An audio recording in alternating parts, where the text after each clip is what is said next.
Well, hello, everybody. I'm Denny Hall. I'm the director of OBIC, the Bioproducts Innovation Center at Ohio State University, and it's my privilege to serve as the principal investigator for Cable. And so today I get to say welcome, and it's really quite an exceptional experience that I think you're in for. It's just 20 universities, each student selecting just one student, each university selecting just one student, all interested in some aspect of the advanced bioeconomy. And with that interest of yours, Cable is set to provide you with some amazing opportunities to help you make our world more sustainable.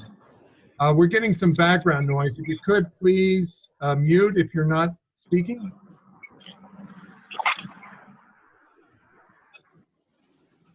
I don't know each of you individually yet, looking forward to that, but I know enough about you to know that some of you will help to lead bioeconomy companies in the future.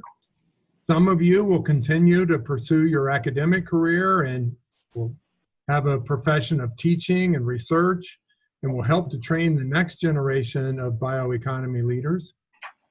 Some of you will work in material sciences, some in plant sciences, engineering, economics, and communications. As a group, you are beautifully diverse.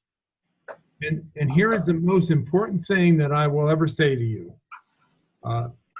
If you can learn to tap into the talent that you are surrounded by, that includes your Cable student peers, the faculty mentors, the Cable management team, and our industrial collaborators, you will know individual success. And even more, if you can invest your talent to help grow your student peers, collectively, you will do great and important things. Let me say this another way. Each of you are very different. There are 10 graduate students, some of you are PhD, some are master's students. There's 10 undergraduate students, lots of different areas of study. Some of you may be overly confident while others lack the necessary confidence. But you all have a tremendous capacity to grow, and we intend to help you do just that. You will grow in your knowledge of the bioeconomy and its importance to society. You will also grow in your ability to work with, learn from, and influence others. As a group, you will learn a lot, but if you can develop into a team, you will do a lot. The U.S. Department of Agriculture and your university appreciate you accepting this challenge. With that as my official welcome to Cable, let me tell you a little bit about OBIC. Would you mind sharing the screen?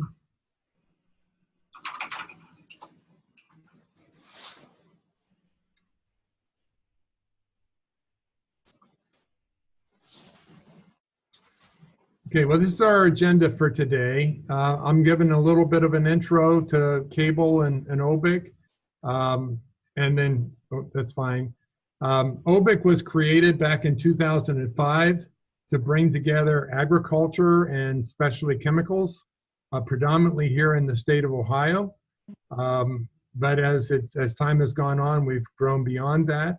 I happen to be a farmer myself, and so I have a real passion for agriculture, and I know that's true for several of you students that are out there. Next slide. So we view the bioproduct industry and the bioeconomy industry as a overlap of bio-based feedstocks, processing technologies, and markets. And when those things align and we have, a strong market pull, good things happen in the market.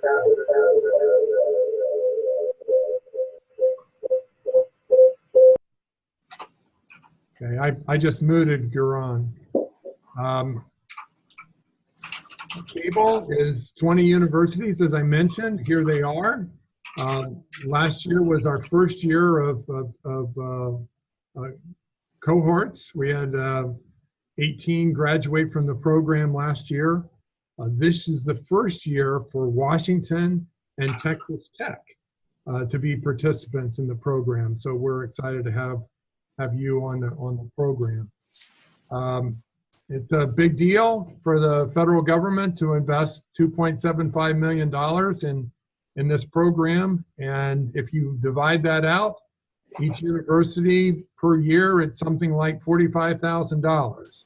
And so we all kind of take serious that investment and try to do the best we can to make that worthwhile. Next slide.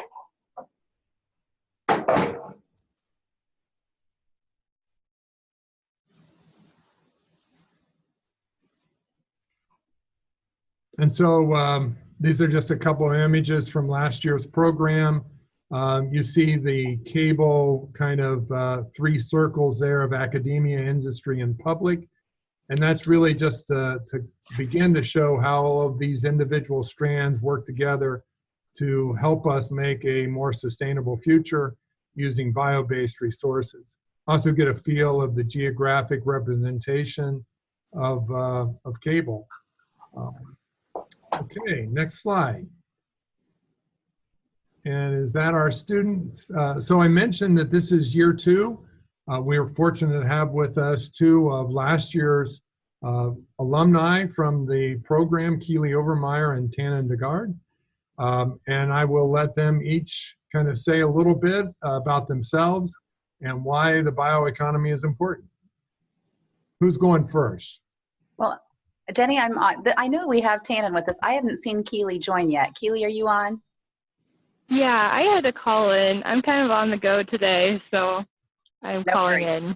No worries. I have your slides up, so you and Tannen just feel free to jump right in and tell me when to change, okay? So right now I'm going to go to your first slide. Yeah, I can go ahead and start. Hello, everyone. Yeah, I'm also on a phone call, so you guys can't see me. My name's Tannen DeGard. Last year, I was the Cohort 1 member from Iowa State University. I was a graduate student and actually just defended my PhD about a month ago.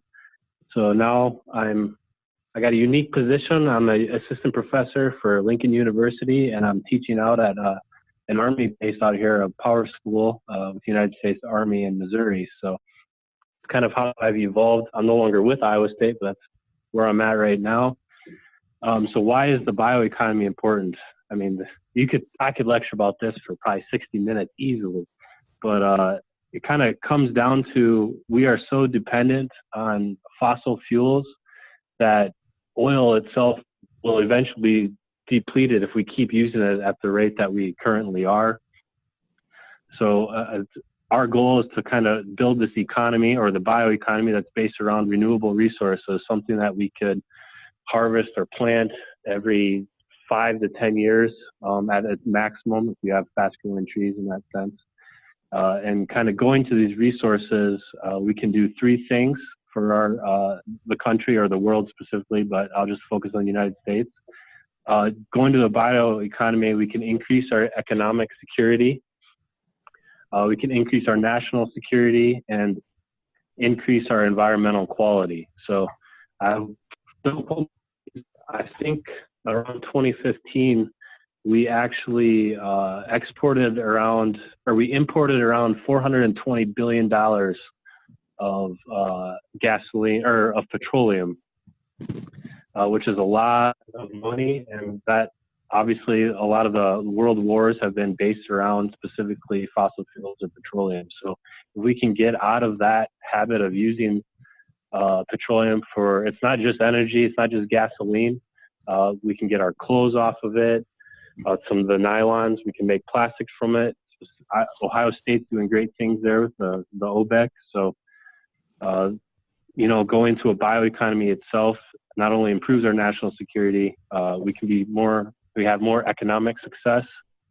This opens up a whole new industry for more jobs that we can provide. And then obviously it improves our environment because we're not pulling up carbon emissions from the ground and releasing them out. So if we also have the opportunity to sequester them. So I kind of rambled on there a little bit, but that's kind of the big 3 things I want to stress: economic security, national security, and environmental quality. I am an engineer, mechanical engineer, I should say that. So my research was kind of focused on fuels, and so that's where I was trying to come at with this slide from the perspective of biofuels itself. A barrel of petroleum or a barrel of oil, only about 50% of it, 55% of it we actually get gasoline and diesel out of it, where approximately 20% is other products like plastics, nylon, the fibers for clothes. So getting rid of this fossil fuel and using plants, we can replace all of that with plants. It really is the important for this bioeconomy. I can let Keely go ahead and jump in there. My name is Keely Overmeyer, and I am a graduate student at Ohio State studying agronomy. And I was also part of cohort 1. And when Denny called me alumni, that made me feel pretty old. But anyway, so I think Tannen did a really great job of discussing why the bioeconomy is important. So I'd just like to say a couple words about why I think the bioeconomy is important to each one of us. The bioeconomy is rapidly expanding. It's getting bigger every day. It has such a great potential to be economically impactful on the world. And the unique thing about the industry is that it's actually sustainable, which is pretty unique if you look at other industries that have a big economic impact. And I think what I'd like to mention specifically is we all have a really big opportunity to potentially pursue a career in a sustainable industry. And I think that as this bioeconomy expands, each one of us will have some interaction with it as we go through life.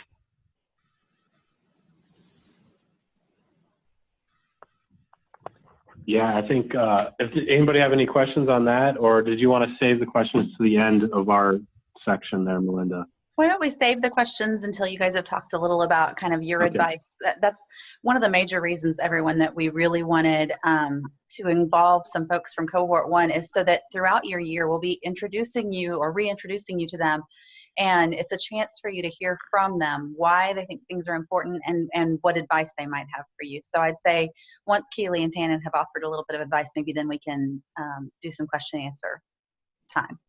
Excellent. Then I'd say go ahead and click onto the next slide there. And then let me know when that's up, the advice slide. I have got it up. I think everybody can see it. Awesome. Well, I want to start with, I would say my most important advice to you, kind of Denny did something similar, where utilize your mentors and resources. I want to say the cable program, you get out of it what you put into it.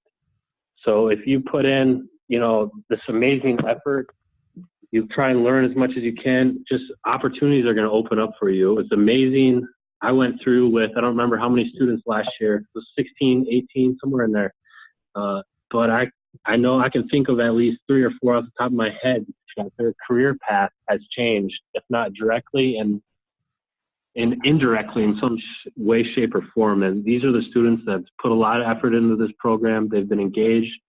They've been involved in all facets of it. And so if you get out of it what you put into it. You could just float by, do the minimum requirements, but that's not what the program is here for. The program is here to not only make you understand the bioeconomy, but to make you a better leader and a better person. And so if you invest your time into it, you're going to reap some great rewards. And so I really want you guys to take that to heart with all the students to do that. And then kind of just adding on to what Denny said, utilize your mentors. Reach out to me and Keely, some of the other cohort 1 mentors or alumni, I guess. Don't hesitate to email me at any time or contact me, whether it's bioeconomy related or just advice in general. This is your chance to grow as leaders and grow as an individual person. So I can have Keely jump on there for a couple of the other points. So I think my biggest piece of advice would to be passionate about what you're doing and be actively engaged. It's really easy, like Tannen said, to kind of go through the motions, but you get so much more out of this program if you're actively participating and putting a lot of passion into what you're doing. Another thing that I really enjoyed was getting to know all of the other delegates of cohort 1. It was really fun, especially getting to know each other at ABLC Next and then reconnecting in Tennessee last year was a lot of fun. And then my last piece of advice would be to network. Network like crazy. I'm sure you'll hear Jim Lane say that at ABLC Next. So follow his advice and do that. You'll come into contact with a lot of industry leaders at these events. So get yourself some business cards and start handing them out. Yeah, just to add on to that, when you get jobs, it really is all about who you know. And so that's where the networking is important. I can't tell you how many opportunities have opened up for me just because of, you know, someone who I had seen as a mentor or a fellow colleague in the past they've just opened up great doors, I guess, for different jobs. And that's kind of where I'm at now, is because of that way. That's how I got into grad school. That's how I got into the cable program. So I know us cohort 1 alumni, we're going to stay pretty close together, and we're now, you know, colleagues and friends for the rest of our careers and lives. So this is your guys' opportunity to do that.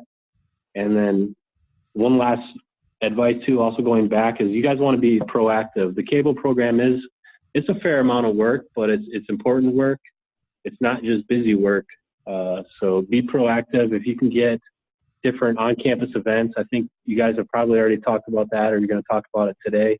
Go ahead and do that early. You guys will find you'll enjoy it, and some of you want to go above and beyond. So stay proactive, stay ahead of things, and most of all, have fun. That's the whole purpose of this program, to grow and have fun. That's life in general. So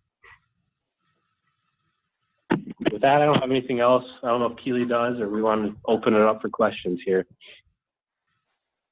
Yeah, questions are good. I would say we can open it up to questions, Denny, if you're okay with that. That's fine.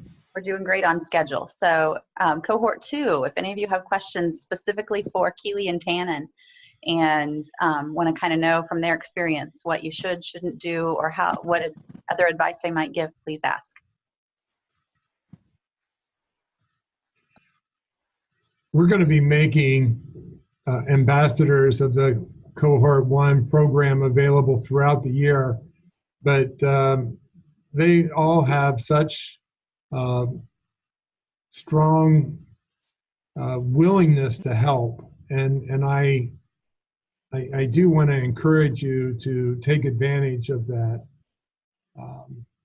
whether that's an email or whatever. But I can imagine that early on, I mean, we're just getting started here, might be too early for questions, but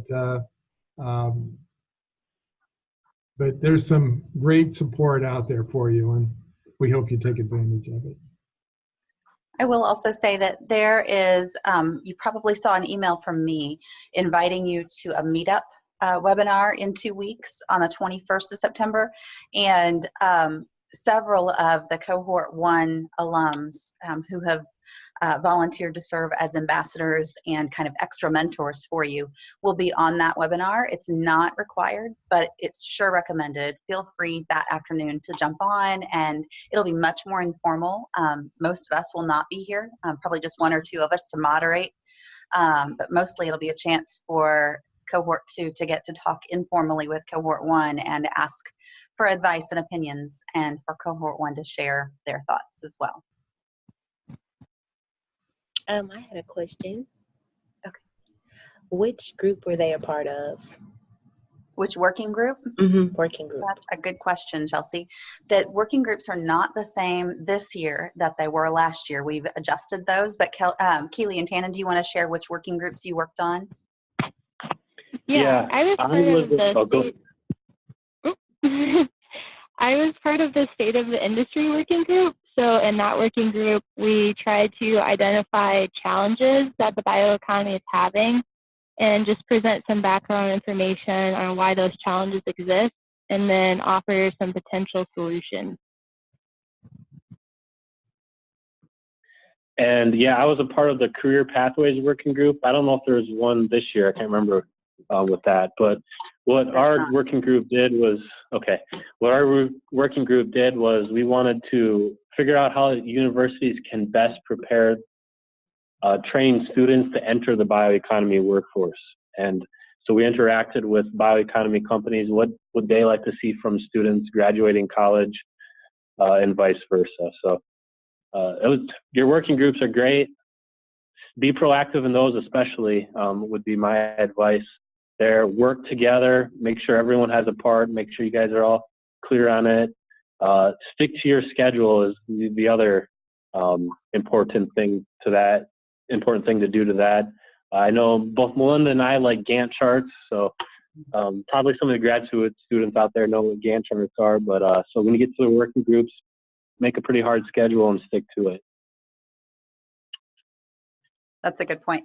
And just so everyone knows, with regard to the working groups, some of you have already had your individual meetings with Max and me, so you've heard a little more about this. But when you meet with Max and I, you'll be sharing which working group topic you're most interested in, kind of giving us a ranking of your interests so that we'll know how to place students in those groups. But we're hoping to have all students placed in working groups by the beginning of October, so that when we meet again in October, we can actually do a breakout online where each working group would meet in their own individual meeting room on Zoom. So that's coming very soon. We're getting started on that earlier this year than last year. Other questions? That was a good question, Chelsea. What other questions do you guys have for Keely and Tannen related to their experience or their advice?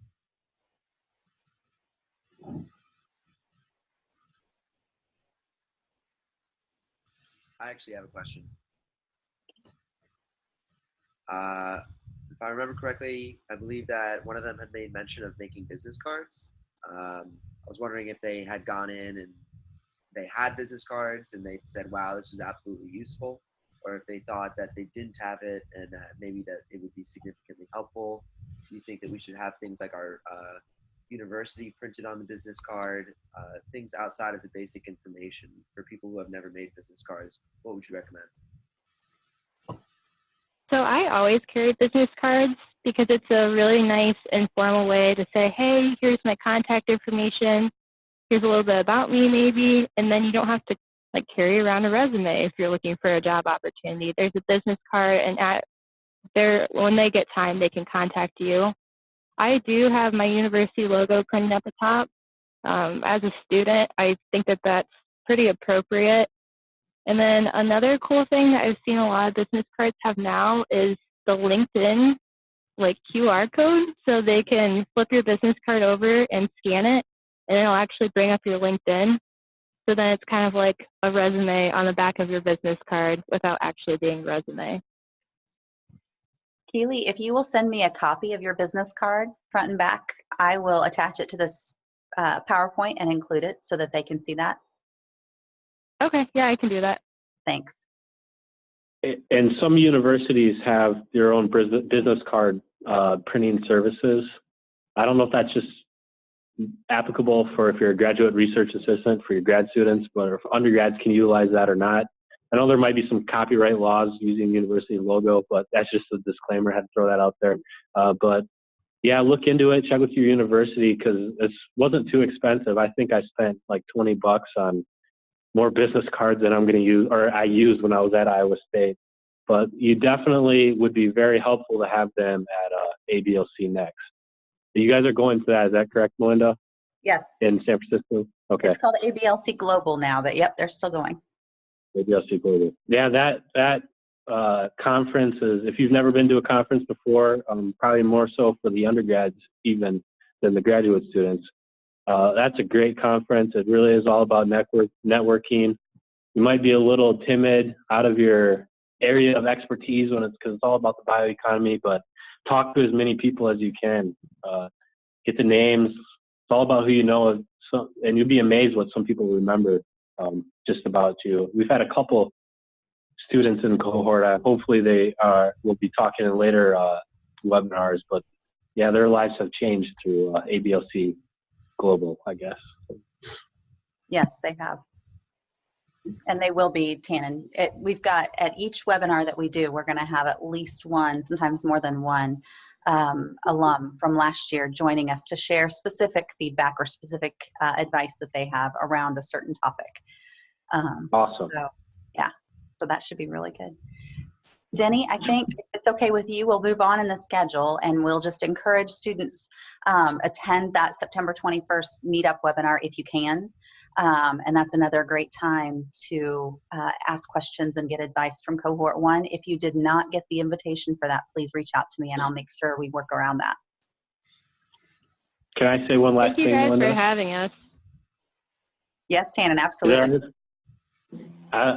For all you students out there, you guys haven't realized this yet, and you will realize it probably. If you haven't already, you will in about a couple of months. But the leadership program for cable is absolutely amazing. From Melinda to Max to Denny, these are just fantastic people. They put a lot of effort in this program, so you guys should put just as much effort into it. But utilize them as much as possible. That's really kind of my big advice.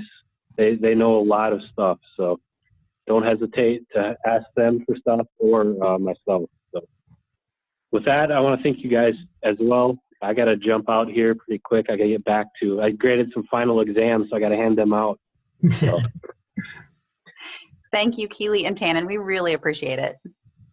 No problem. Yeah, I hope Thank you you. guys are all excited.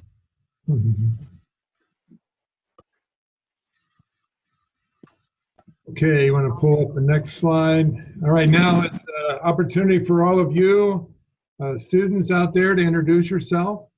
And just want to mention that the website is, the cable website is loaded with information, and it has the bios for all of you that you used in your registration, I guess. And so I'm going to just go down through here and call out the university. And if you would introduce yourself if you're on the call. Alabama A&M. You're going to have to go off mute if you're on mute. So, good afternoon, everyone. My name is Kendria Gibbons. I am a junior at Alabama A&M University, majoring in environmental science. Can you hear me? Oh. Okay, thank you. Auburn University. Hey guys, my name is Alyssa Gauchi. I'm a senior at Auburn University, majoring in biosystems engineering with a minor in sustainability studies. Thank you. That's great. Central State University. Hello, you guys. My name is Brooke White. I am a junior at Central State University, and I am majoring in sustainable agriculture. Okay, thank you, Brooke. I don't think Haley's on board, but Colorado State University? I'd heard that Haley Dallas wasn't going to be able to join us from there. Okay, California State University, Fresno. Hey, Denny, I do think Josh is on with, or I'm sorry. No, you're right. Never mind. You're doing the right thing. Ignore me. Yeah. We usually do. Is it my turn? Yes, Josh, introduce yourself. Okay. I grew up with 4 sisters and a mom, so sometimes my turn's not always my turn. My name is Joshua Contra. I'm a junior at California State University, Fresno. We're a little bit arrogant out here and just call it Fresno State. I'm a junior majoring in plant science, crop production management, and 4th generation of my family to go there. Thank you. Okay, Delaware State University. Hello, my name is Nicole Maletti. I'm a senior at Delaware State University, and my major is pre-veterinary science. Nice to meet you all. Yeah, you too. Louisiana State University. Hi, everybody. My name is Chelsea Tyus. I am a PhD student in nutrition and food sciences at LSU. Hi, nice to meet you. Iowa State University.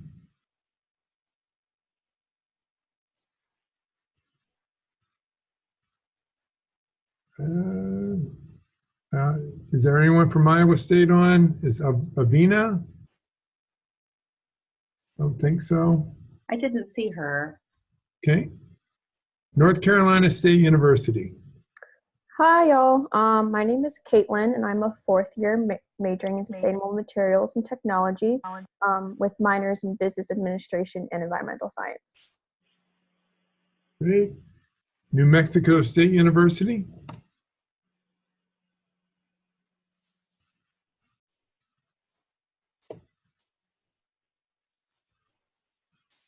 I didn't see Ujala on. I think she might be off.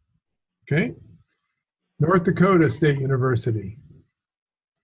Hey guys, I'm a graduate student at North Dakota State University, working towards my master's in agribusiness and applied economics. My thesis research is actually focused on the ethanol industry, so I'm looking forward to this program. Okay, and do you want to say your name? Oh, sorry, I missed that. Caleb Sell from North Dakota. Thank you. Thanks. Ohio State University. Hi, everyone. My name is Shivani Patel, and I'm a fourth year majoring in biological engineering with a leadership studies minor. Oklahoma State University. Hi, my name is Ryan Schlobaum. I'm a second-year PhD student at Oklahoma State University, and I'm studying plant breeding and genetics. Thank you. And Rutgers?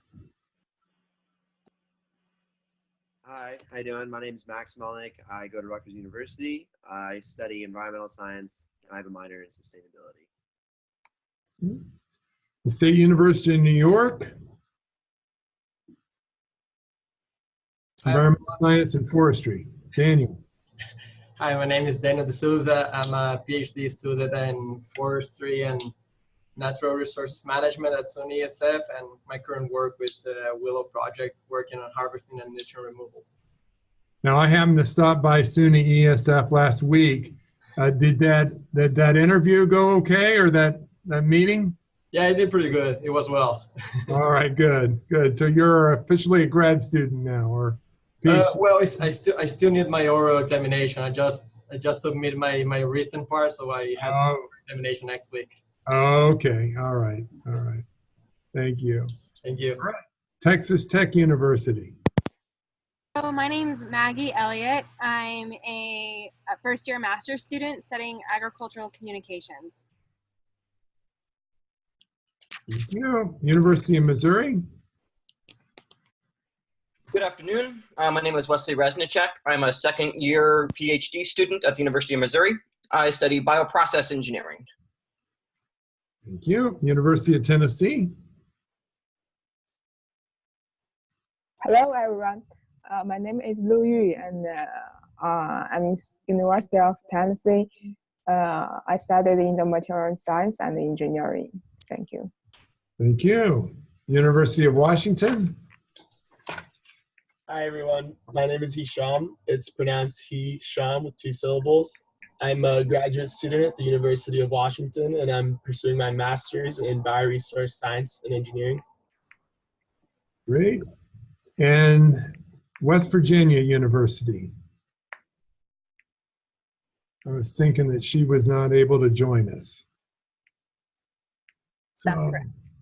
Why don't we, real quick, if you don't mind, Melinda, let's let our management team people. I'm seeing Jivia and Max and others out there. So why don't we let them introduce themselves real quick. Jivia, say hello. Welcome back to the United States. Thank you. Hi, everyone. I'm Zhivia Honzinska, and I work as the coordinator interface with the faculty in the group, and I have a master's degree in biology and also a master's in business administration. Welcome to all of the new students. Yeah. Max? Hi, I'm Max Maximowski. I'm the industrial liaison, and I will help you connect with all the industry people that you want throughout the program. Valuable coaching support there. Casey Needham, could you introduce yourself? Hi, everyone. I'm Casey Needham. I am the communications specialist supporting this program. So all kinds of website, email, social media, all that good stuff is what I take care of.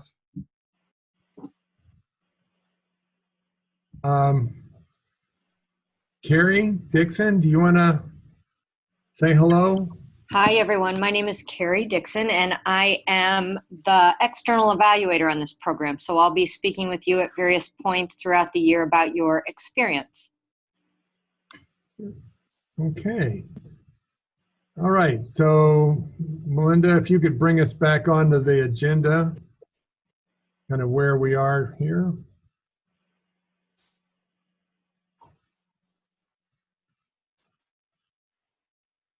Let me work backward to get you to the agenda, Danny. Give me just 1 second. Well, I've got the agenda pulled up on my own screen. So, Jim, Lane, are you on board yet? Are you out there? So we might be running ahead of schedule. I think we are. Would you want to skip ahead to Tim Volk and then come back to Jim? Yeah, that'd be fine. Tim, would you want to go ahead and talk about bioeconomy? Sure, glad to. Thanks for the opportunity to share a little bit. So I think what I was tasked to put some thought into barriers to the bioeconomy. So I was hoping Jim was going to go first because he'll have a much more positive story than I will. But I was thinking about what are the challenges that we're dealing with. Hey, Tim, I know that Jim's there. I see him out there. So Jim, do you want to go ahead and we'll let Jim go ahead and go.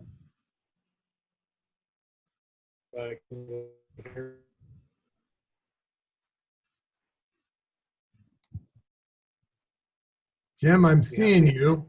There. Yeah, do we have sound here?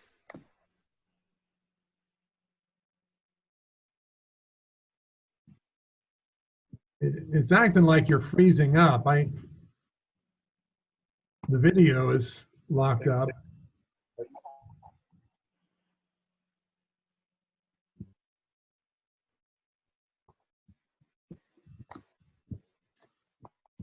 So sorry, we're having audio trouble. Can you hear me now? Barely. Can you how's that coming through? Well, we're here. We're seeing you. All right, Kenny, I'm just checking in. Can you pick me up at this point? I'm going to put a headset on here.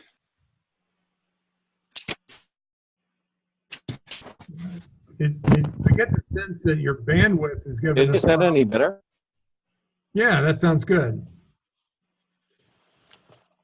Okay, sorry about that. I apparently my computer is not working very well. So, well, good afternoon. So we're running a little ahead of schedule. So I expect to come on at 3:45.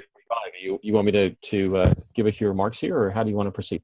Yes, if you don't mind, if you would tell everyone a little bit about ABLC Global and some of the highlights that you're seeing, some of the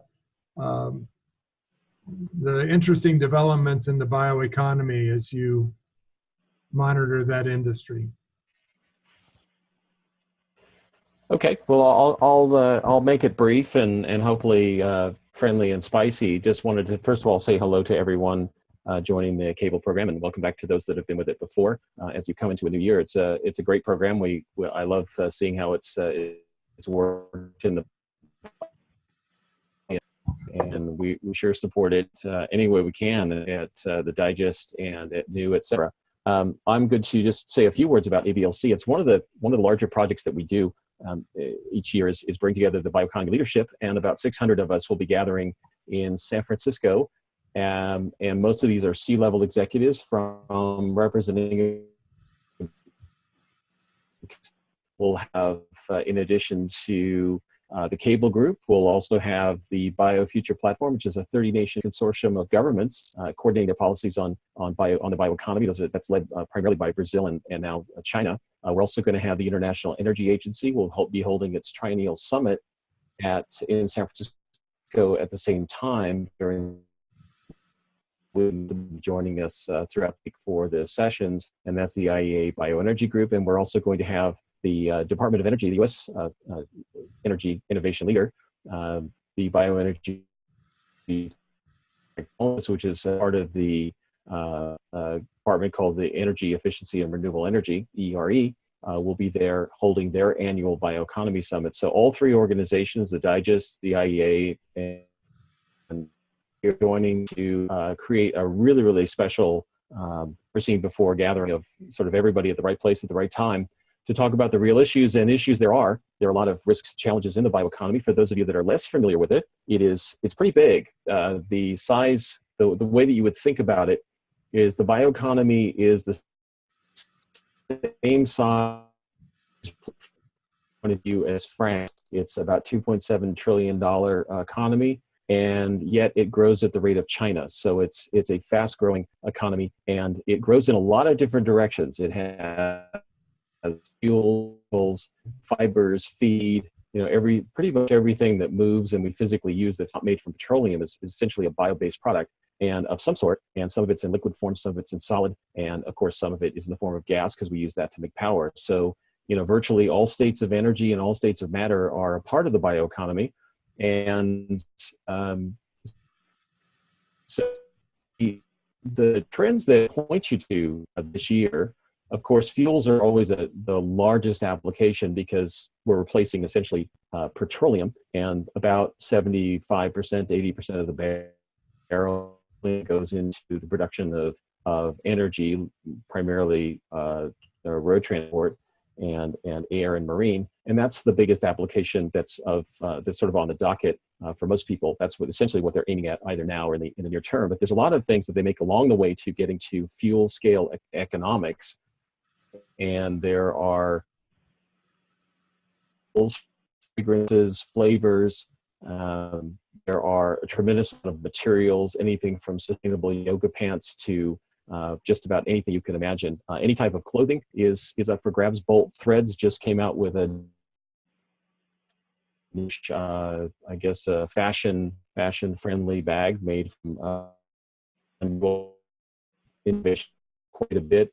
We have milk without the cow, meat without the cow, leather without the cow, just about anything without the cow. And then we also have a lot of innovation going on in making a better cow. So there's also a lot of crop level innovation going on, and that's not only by the desire and search better yield in the crops that we already grow, but novel crops that have not been grown before, both terrestrial and aquatic crops, anything from traditional sorghum, rice, corn, wheat, things we eat, all the way through to exotic materials like algae that are grown in ponds. And but in more than just the search for yield, there is the search for ongoing improvements in crop protection and crop defense against parasites and every other mite or competitor or devourer that you that might be attacking those in the field. And there's a lot of ag tech, a lot of computation tech that goes into that, and that can be to real-time systems. So there's a real convergence, if you will, for a lot of reasons relating to the development of effective feedstocks, which is really what we start with. And then we have these processing technologies, and then we have this multiple set of products that we're attempting to produce and producing. And the convergence is between innovations that are going on in biology and the innovations that are going on in more the we call not life sciences, but computer sciences. So genetics, robotics, mobility, expansion in bandwidth and in storage and in transmission speed. These are all powering a whole new range of technologies. And if you follow Silicon Valley, you'll see that there are companies you've hardly ever heard of that are just acquiring their first companies, or excuse me, Ginkgo Bioworks and Biomergen, and these companies that already have $500 million to $1 billion valuations, just making organisms better. So there's a lot of activity both in the improvement of what we already are doing and also creating novel materials and novel chemicals. And so that's kind of the lay of the land. Think of it again as a country the size of France, growing as fast as China, making literally tens of thousands of products today already, and novel ones coming out literally every day. We have in our publication, we We cover approximately 20 news stories every day. About half of those are on new products and new strategies. We just are reporting today, for example, on a new technology that has been reported out of, I think, the West Coast, that is of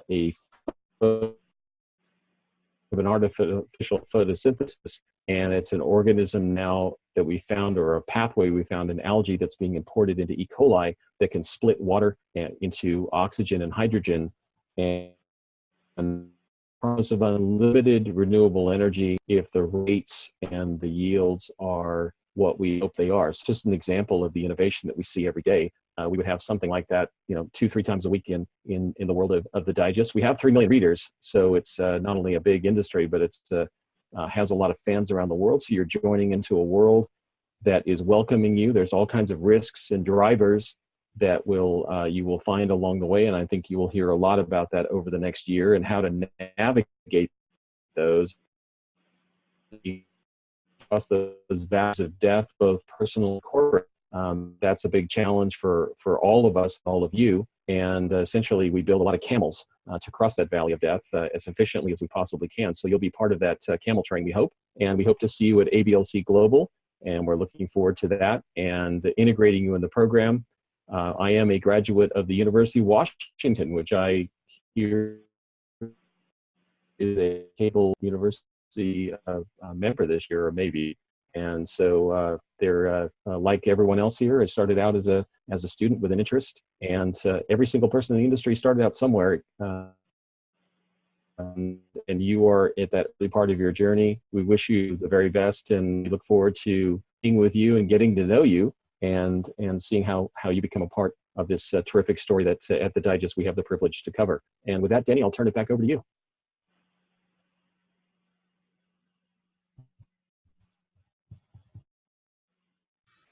I will just mention that if you have not already, to our students and the faculty that are on board, if you've not subscribed to Biofuels Digest, log into the website and get that done, because it's an amazing quality of content, a huge quantity of content, and then an ongoing database of stories that you will find invaluable. And Jim does such an amazing job with that. Okay, I'm going to go ahead, Tim, and jump to you next. We'll put a hold on questions. Go ahead, Melinda. Can I interrupt real quick before we go to Tim? I just wanted to add for all of the students, you see that ABLC Global 2018 is still up on the screen. As you talk with Max and I individually, we'll be sharing a little of what will happen there. And we'll be sharing a link with you so that you can do some research about who's going to be at the conference. We just wanted to kind of share that we're a little bit of a conference within a conference when we go there. ABLC Global is a larger conference that's taking place, and we've tried to create our schedule so that we have you involved as much as possible in the most appropriate pieces. And then at times we pull back and do our own training and development related to leadership habits and business skills, or related to helping you understand something more deeply in the bioeconomy. But we just wanted you to understand that we'll be sharing with you the schedule for ABLC Global, and then we'll also share the schedule that we'll use while we're at ABLC Global, and we'll talk with you through that at a later date. But there's no need to go into that kind of depth right now. Okay. Right, Jim, thanks so much. Thanks for serving as our external advisory board chair. So, Tim, going to you. Okay, great. Thanks for the opportunity to share. So I'm just going to give you a little perspective on some of the challenges or barriers to the bioeconomy. I think the longer I'm around this and the opportunity to interact with more people, I realize that I'm going to give you a slice of my perspective, right? The bioeconomy is large and complex, and I'll say that multiple times. Somebody coming out of a business perspective or trying to start a company or running a company may have a different perspective on some of these things. But so that's just to sort of couch that. I'm going to share with you my perspective from somebody who has worked in this field for a while from an academic side. So next slide, if you would, Melinda. So there's lots of different diagrams, but again, as I mentioned, so one of the things that to me is striking about this whole concept of the bioeconomy is that it's complex. So here's one diagram that shows the many facets. Jim just mentioned a bunch of different components of it, everything from feedstocks through to the handling and delivering, then the processing and conversion, final product, marketing, and then getting that distributed. So there's lots of different pieces. And one of the things as we talk about these different components that I keep coming to get back to is that every one of these components, people are key components of it. They're involved in it. The people are the decision makers. Everybody from the folks that are developing and growing the feedstock all the way through to people at the other end that are marketing and then ultimately buying the product. So that'll be a theme going through here. The people is a big part of the challenge, and how to get those pieces to fit together is partially the people. So as some of the folks from last year shared, this is a great program to do that. You get an opportunity to learn some leadership skills. You get lots of opportunities. And I didn't hear if Jim said it. I'm surprised he didn't, but network like crazy. So that's really important because it is the people that drives the system. And to me, that's one of the biggest barriers is how do we get people to connect and work together? Okay, next slide. Okay, you can't read this, and that's intentional. So this is just one snapshot. This is a DOE snapshot. So on the left, you have feedstocks. You have multiple different building blocks and conversion pathways, secondary chemicals, intermediates, and then end products. So there's lots and lots of things. And again, Jim listed some of those things. And some of them may not be what you think of the bioeconomy, fabrics, food products, all sorts of different things. So there's lots going on. There's lots of things flowing and moving in this system. So again, this is really to emphasize the complexity. And this is just looking at pathways. This has no overlay of policy, finance, public opinion, who's buying what, and none of that is laid on this. But it is a complex system. The other thing I would say with this complexity is there's a role for everybody, right? So there's a place where you can fit in with your interests, sort out what those are, and go after it during this year. There'll be great opportunities. Okay, next slide, please. Okay, so I think as I read more and interact with people around the bioeconomy, I think we're starting to, we're sort of setting the bioeconomy up here to fix a lot of problems, whether it's issues related to climate change and fossil fuel availability, and other sustainability-related issues. And so sometimes these big, complex issues are also framed as wicked problems. So I've seen people write about how bioeconomy may be part of the solution to that, and maybe it is, but I think we need to also understand that these wicked problems out there are very complex, right? And in here I've listed, so there's no single solution typically to wicked problems, right? And there's no perfect solution. There's going to be trade-offs involved, and because of some of the challenges I have listed here, right? So we'll never know all the information we need to. If we take something like climate change, we have one Earth. We don't have a control sitting out there that we can ask questions and manipulate the temperature on. We're living it as we're experiencing it, and so we'll never have complete understanding of that, except for looking back in time. So that's true of many other issues. There's lots of people I've already mentioned, and all those people have an individual perspective and an individual worldview, and then tied up with opinions along with that. They don't always align, but we got to figure out how to work with those differences and, in fact, see those differences as strengths, not as limitations. Okay, there's large economic costs associated with this. So, just the comments earlier about the hundreds of billions of dollars we spend every year to import oil into the country. So lo and behold, that's a lot of money. There's a lot of infrastructure. There's a lot of companies, a lot of organizations that are already built up around that. If we're going to shift that, there's going to be repercussions within that industry and within other industries. So these are not small investments that are needed to make these shifts. And so the burdens, but also the benefits can be large.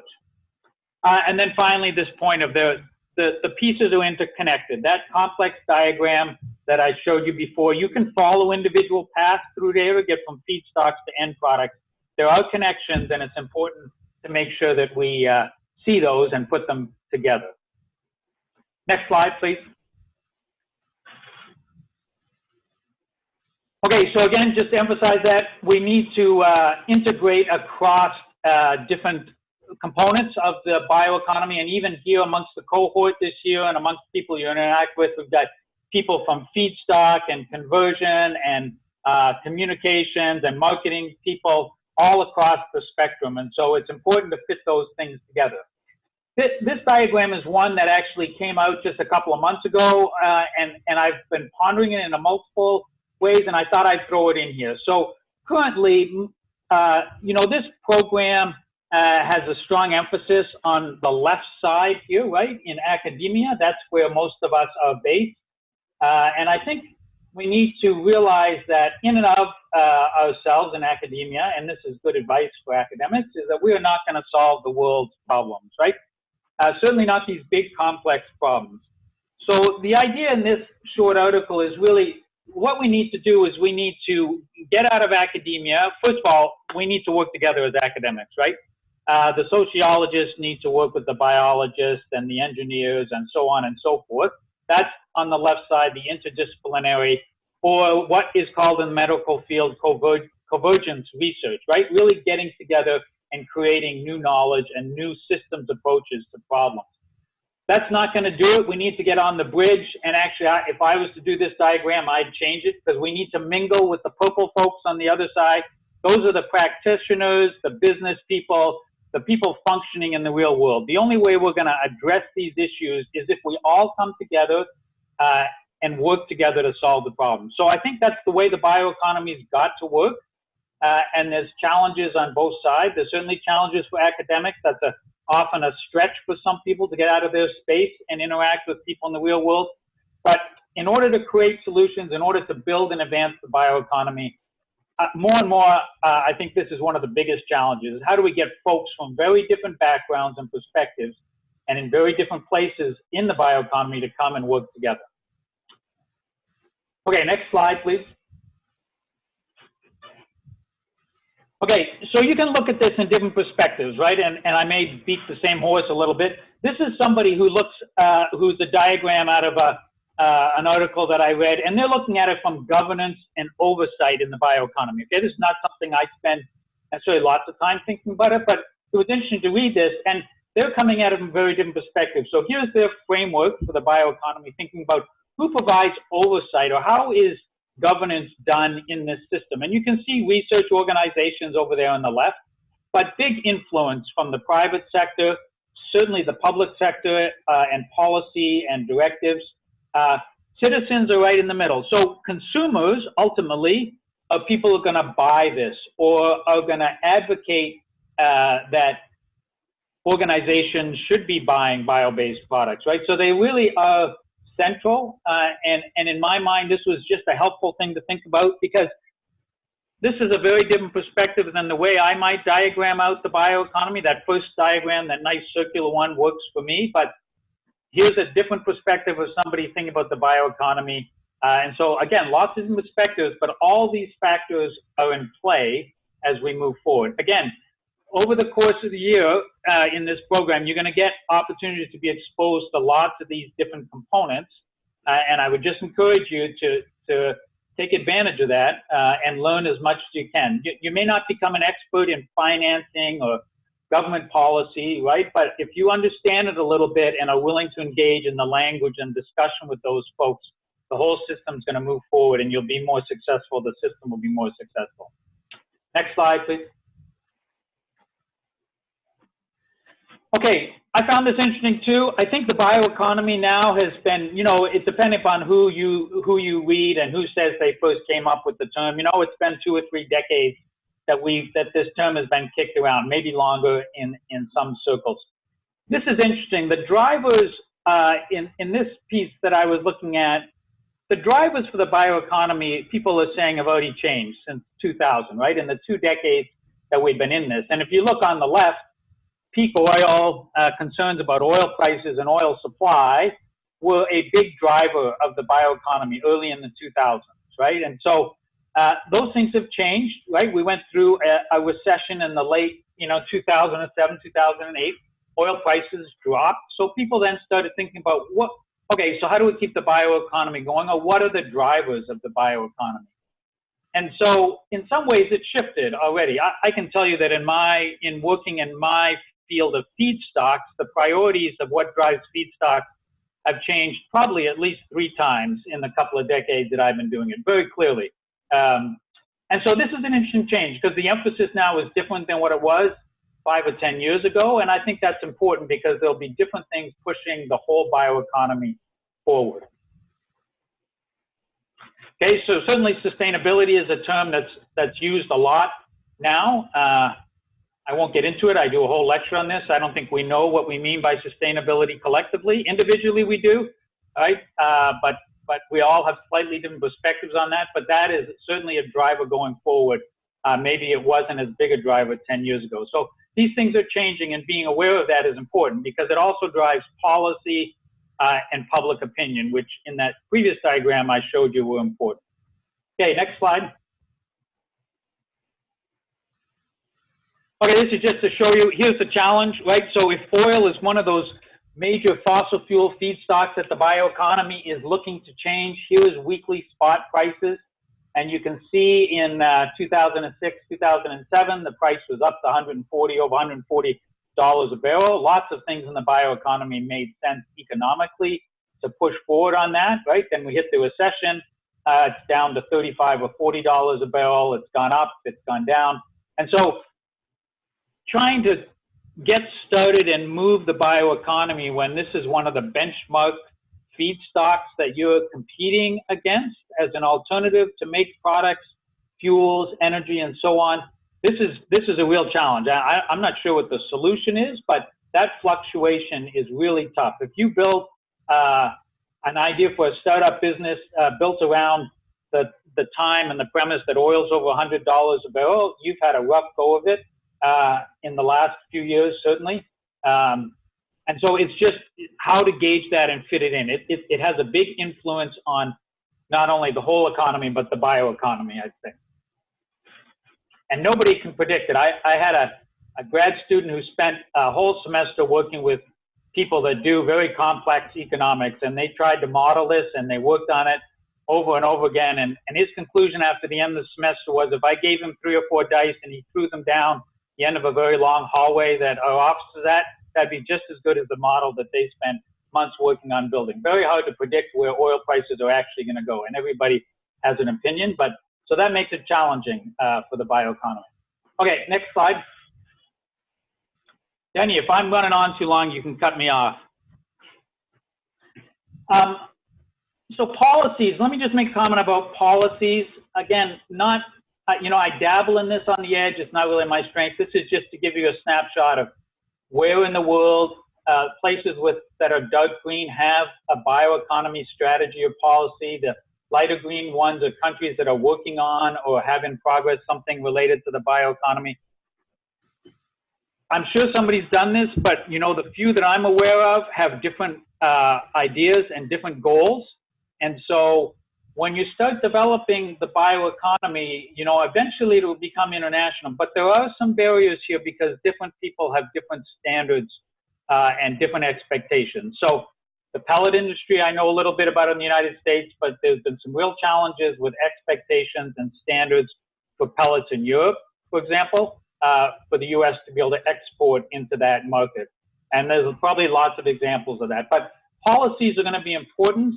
And the next slide, Melinda, I think is an example of US policy around the bioeconomy, and it's the Renewable Fuel Standard. So if you're not familiar with the Renewable Fuel Standard, this came out as part of the Energy Independence Security Act in 2007. And one of the things in there is it laid out a set of targets and guidelines for bringing in biofuels into our transportation fuel sectors.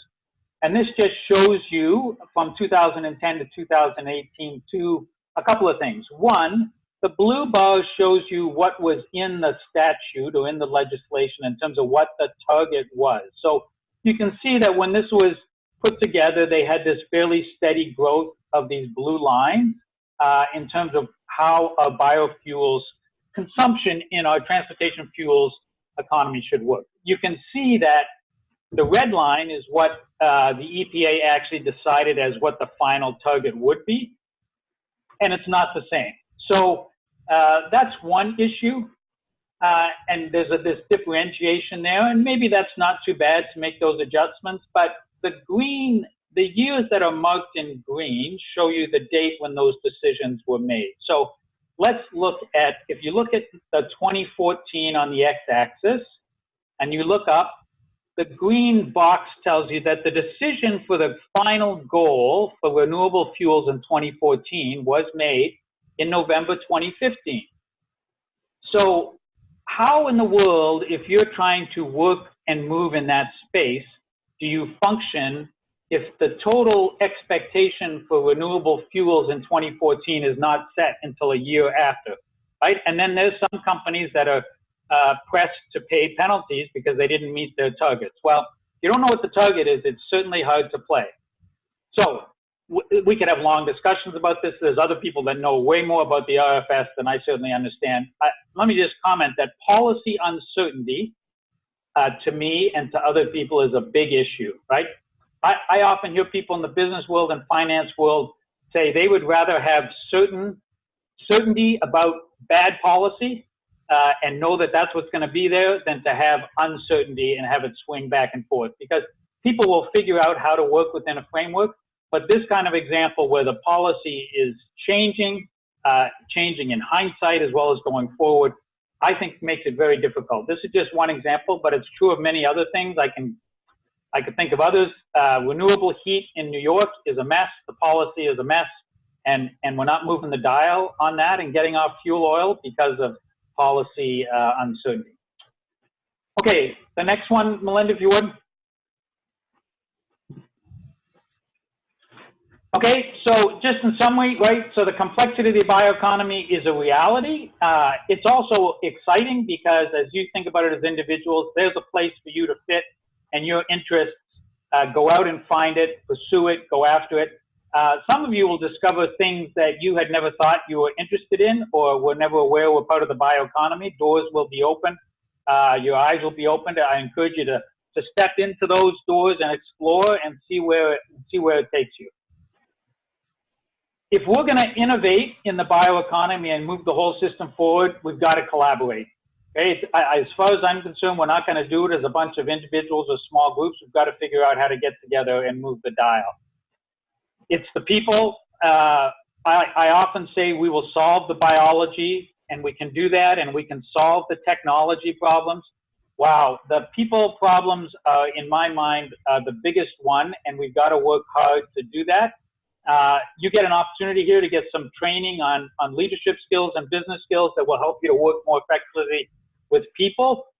Take advantage of that, because those are key skills going forward. Fossil fuels are out there. That's what our economy runs on and much of the world runs on. So we're trying to shift that, and that will be have its own challenges because of the fluctuations, and it's a firmly established industry. And policy uncertainty is another big barrier. I don't have an easy solution for that, other than that we need to engage in the process collectively and individually and try and push for more stability.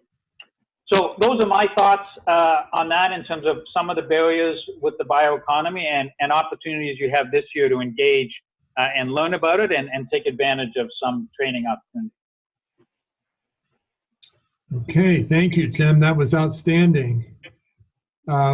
There is billions of dollars going into this space in terms of investment and people ready to put their cash on the line to invest in the bioeconomy. But as Tim has pointed out, there are many challenges along the way, and it's why we're helping to train this line of leadership to help support that. Does anyone have any questions for Tim before we move on? There's a lot here.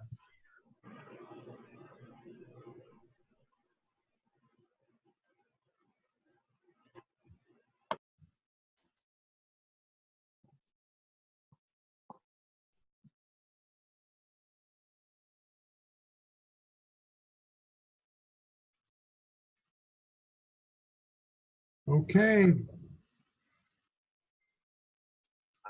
So he said before he started that he was going to end up painting a fairly negative picture, but I thought that the picture you painted was just realistic. So what about what you said do you think was particularly negative in the bioeconomy development? Well, there's lots of barriers, right? I mean, I think we can overcome them, but there are lots of challenges to try and grow this industry and make it become a predominant part of our economy, as opposed to, it's big. I like Jim Lane's. He's great. He's always got a good analogy, right? So I've written this one down. The bioeconomy is the size of France and growing at the rate of China. So that's sizable, right? So what's the size of the fossil fuel economy in the United States, right? 10 France's, it's huge. So, I think there's lots of good optimism, and it's great to hear from Jim because he tracks all these great news stories that are coming out. I just see it tough to get all the pieces to come together consistently. Now, one of the things that that we've seen is that capital to put in like a fermentation facility is really, some of these plants are very expensive to operate. And do we know if something that works in a lab will actually scale up and work in a tanker-sized fermenter?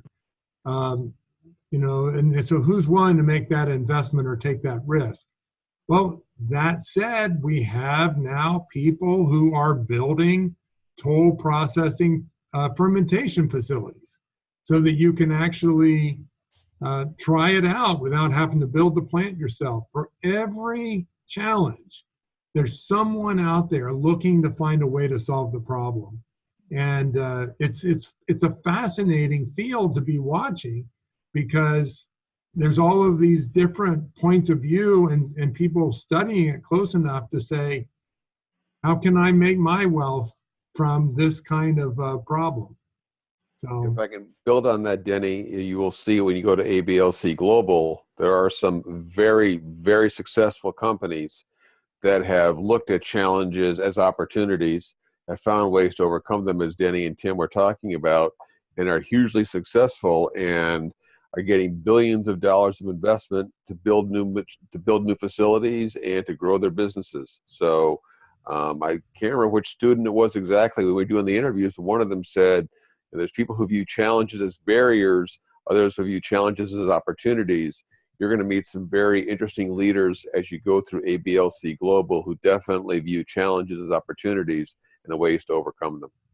Yeah. And going back to Tim's point about the price of oil, there are some that would say that it was because of the very low oil prices that it allowed our focus to really turn towards synthetic biology and some of the really important biotechnology developments that allow us now to compete at lower oil prices. So some really interesting developments there. And then you've got groups like, major brand owners who are saying, we have to manage carbon.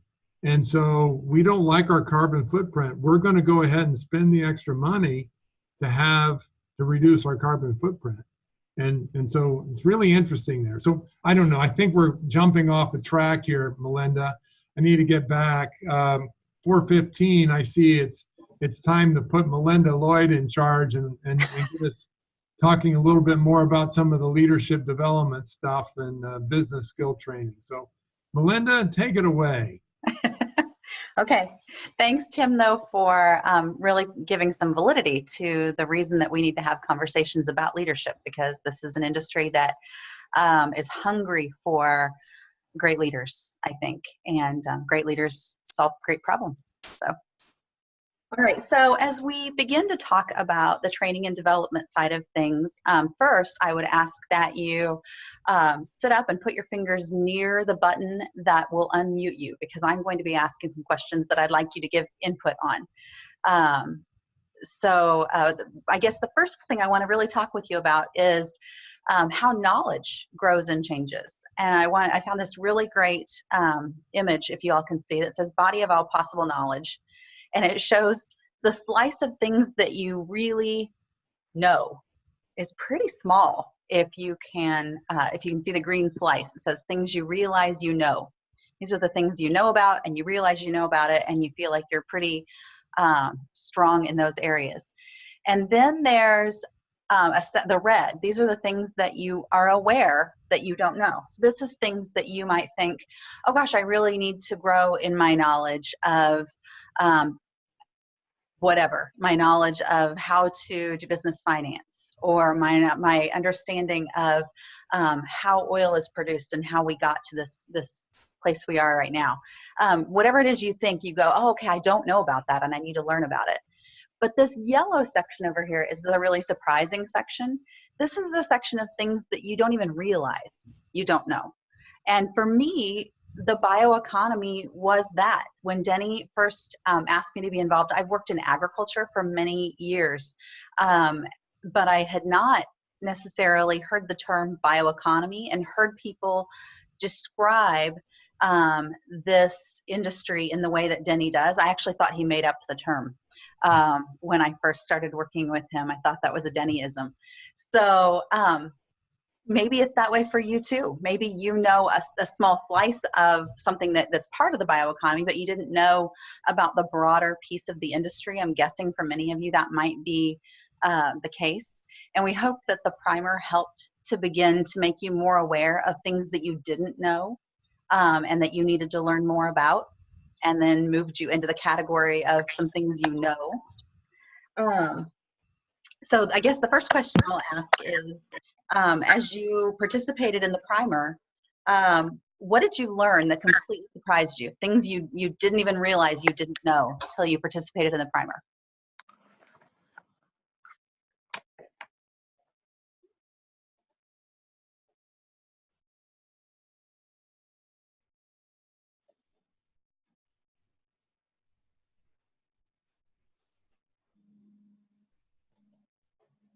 Anything?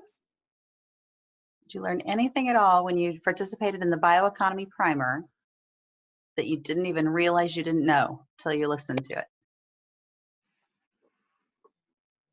I guess for me, what I learned a lot more of were the different sectors of the bioeconomy, where traditionally I just thought of it more as ethanol production, but there's so much more that goes into it, and so many other moving parts of the economy that you could know. Okay, thanks, Ryan. Who else wants to share?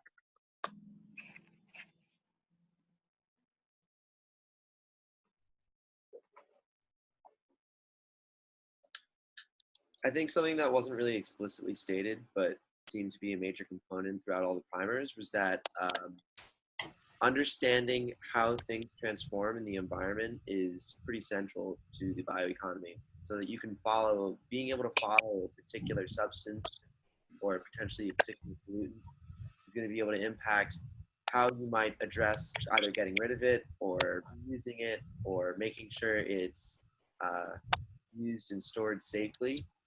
So I found that, chemistry and life cycle analysis is a humongous part of bioeconomy from my interpretation. Awesome. Thanks, Max. What else? What else did you take away from the bioeconomy that really helped you see, wow, this is something I had no idea about?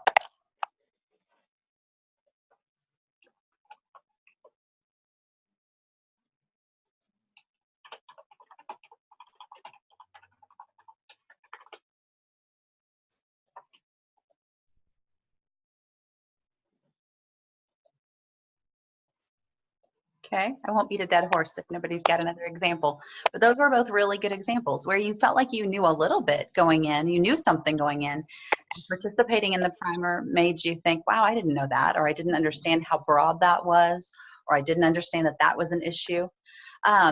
Interestingly, if you want to grow as a leader, that section of things you didn't even realize you didn't know, growing in that area has the greatest impact or greatest potential to impact your development as a leader. So if you want to grow as a leader, grow there. So this program hopefully will continue to stretch you by exposing you to people and topics and techniques and skills and things like that that you didn't even realize you didn't know.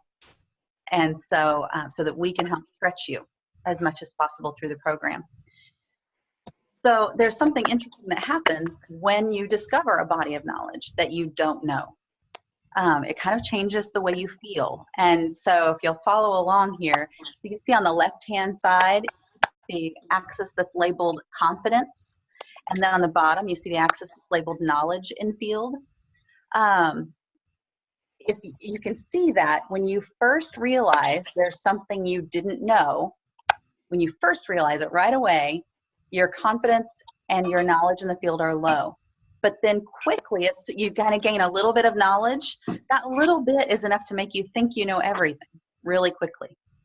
And then the more you dig, it's interesting what happens to your confidence and to your knowledge.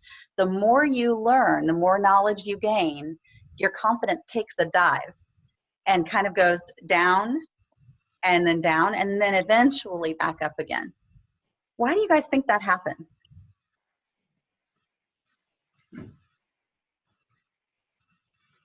For me, I guess it kind of humbles you at first, where not that you think you know everything, you think you have a firm understanding of it, and then you realize there's so much more to it. And I guess it can be overwhelming at first, realizing there's so much more you have to catch up on and get on to speed. And then the more you learn, the more you become comfortable with it, the more your confidence increases back to where it originally was. Yeah, absolutely. And you can, we saw last year a few instances where a student got stuck on this curve and their confidence was low and needed help kind of coming up. And that's one of the reasons that we partner each student with a faculty mentor. Your faculty mentor has a very important role to play, and all year long, if you can share with them when you've gained knowledge and how it's shaping what you think and what you're planning and what your goals are, then your faculty mentor can help put everything in perspective and into context. So, and kind of keep pulling you along so that your confidence can go back up. And if you're struggling in confidence, that's the person you should be talking to. You're always welcome to talk to me. I'm sure that Max and Denny and the others on our team would say the same. But right there on your campus is your faculty mentor, and they are there to help you as you move forward in this program and grow in your knowledge of the field, and kind of help if you're stumbling on the confidence side of things. Melinda, this also makes me think of the phrase, know enough to be dangerous. You know, and that very early on, you think you know everything, but you're a long way from it. Yeah, that's exactly right. I apologize. As Max calls it, our security force, he has one and I have one, and they always bark at the wrong time. So I apologize. My security force just decided to get vicious with nothing for no reason. So all right, so in Cable we've developed some documents. We've partnered you with the faculty mentor to help you through this, but we've also developed some documents that we think will help, and I wanted to share. It's going to take me just a second to switch screens. First, I want to share one that we call the Matrix of Knowledge, Business Skills, and Leadership Habits, and these are, bear with me for just a second as I switch. While she's doing that, let me tell you guys something. We were on our way home from Knoxville, Tennessee, and you know, all of us were borderline exhausted from another big conference of Cable participants. This was in spring of last year. And as I'm driving, I look back in the rearview mirror, and Melinda is in the van with us, and she's just typing away like crazy. I mean, she's had this brainstorm, this idea of a new way to organize all of this leadership development content for Cable. And so you guys get the benefit of having Cable exist for a year, and then Melinda processing it all, and then putting into this wonderful chart that says, okay, now this is what you're going to learn and when you're going to learn it. And it's an amazing resource. Take it away, Melinda. Thanks, Denny. Yeah, I think what I realized last year was that we provided a lot of training opportunities to students, but that often what we were doing, the big picture, what we were doing was in my head, and that we needed to find a way to get it out of my head and in front of people, and that this matrix does that. And And another so, point there, I'll jump in again, Melinda, sorry, but that's okay. we had faculty mentors and maybe students thinking that we were teaching or we were providing training in areas where we had no intention of providing training. And Yes. so also making sure that you understand where we're not going. So if this is an area you want to grow personally, you need to look for those resources. Absolutely. And so we developed, each of you are completing an individualized growth plan, and pieces of the individualized growth plan are the same as what you're seeing here in this matrix. We developed this list of knowledge, career skills, and leadership habits that someone who wants to be a leader in the bioeconomy should have. Based on some research that we did a lot of reading around career skills needed in the bioeconomy, and then also some conversations we had with bioeconomy leaders. And then also through watching and listening last year. This list is slightly different than the one we used last year because we tweaked it a little bit based on what we saw and heard. And so this document, you'll be able to, I'll send you this PowerPoint once this event is done. And you'll be able to click through on the PowerPoint and get to this document, and it'll be there as a reference for you all year long. Casey has placed it on the Cable webpage, so it's out there. And it's a living document that we can make changes to throughout the year if we have changes to make. You'll see along the left-hand side, this page specifically speaks to bioeconomy knowledge. The next page is go forth and talk about career skills and leadership habits.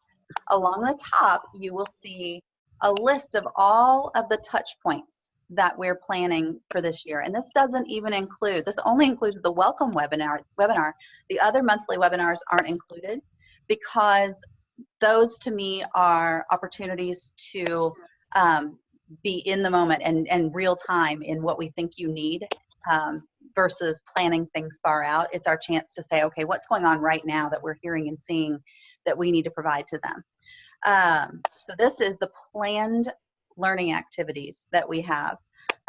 This welcome webinar is one. We'll have online activities, 4 of them through the year. You'll be reading a book called The Strengths Finder. Actually, I think it's called Strengths-Based Leadership, but as part of that, you'll take the Strengths Finder assessment. We'll have time together at ABLC Global. You'll participate in an outreach event, or you'll conduct an outreach event on your campus that you'll learn through doing that. You'll participate in a working group and conduct research and provide a presentation report on that and learn through doing that. We'll have a spring event, and then we have some optional resources also that we've made available on the Cable website for any of you. And so what you'll see, just as an example, I'm not going to walk you through every page of this, but I want to just give you an overview.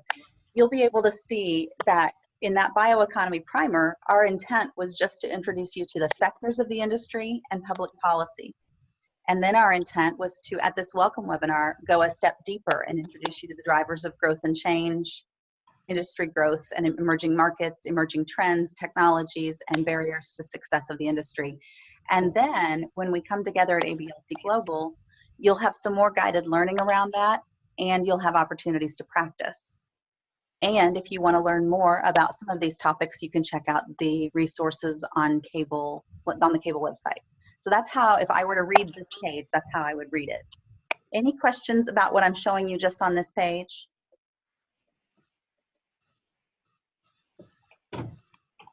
Okay, so I'm just going to scroll. Oh, if it'll let me, I'm going to scroll down. We'll see. There we go. Just to give you a glimpse. So you'll see, for instance, with regard to career skills, you'll be able to see, and you as a student can think, okay, where do I want to learn? So if you've identified that problem solving is an area that you want to learn, and you see, okay, well, Melinda and the Cable team have us doing some problem solving on November 8th at ABLC Global, and practicing then, and we're going to practice it in our working group, but there's no other training specifically focused on problem solving. So if that's an area that you've identified you want to grow, then your plan for growth, your individualized growth plan, needs to identify where and how you're going to do that. And I'm happy to help. If you say, I want to grow in problem solving and I don't really know where to go for that, contact me. Or your faculty mentor can help with that. And then we've also tried to include resources on the Cable website for nearly every career skill and every leadership habit. So that's how I would read pages like this. I would think about where I want to grow, and think about whether or not Cable is going to provide me full training in the area to the level I need, and whether I need to supplement with something additional. Denny's exactly right that one of the big reasons we did this document was to help. I think a lot of faculty mentors assumed we would touch on every one of these, and there is just not time in the program to do that. We would have to spend a whole lot more time together if we were going to do that. So instead, what we wanted to make really clear is here's the plan we do have and when we're going to be touching on each of these, offering content or offering you opportunities to practice and get feedback, and then allow you to, with your faculty mentor, create a plan that works for you. Any questions at all about this document and how you can use it throughout the year?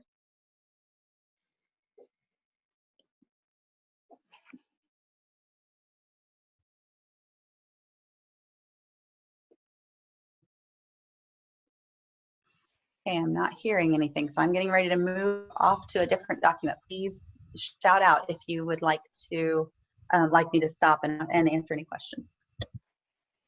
All right, so now, if I can get my computer to cooperate. Now I'm going to stop sharing that and share a different document. There we go. All right, the second document I want to share is your individualized growth plan. As of right now, 9 of you, if you can see my screen, I have 9 people who've completed this. That means there are 11 of you still to work with your faculty mentors and complete this. And this is a document that you are going to use throughout the year. You're going to come back to it 4 times. So you'll see that for each area, so in September, you've been given an assignment. List 3 areas in knowledge of the bioeconomy where you need to grow and improve. Write a goal for each. There's specific instructions. And it tells you the same thing for career skills and for leadership habits.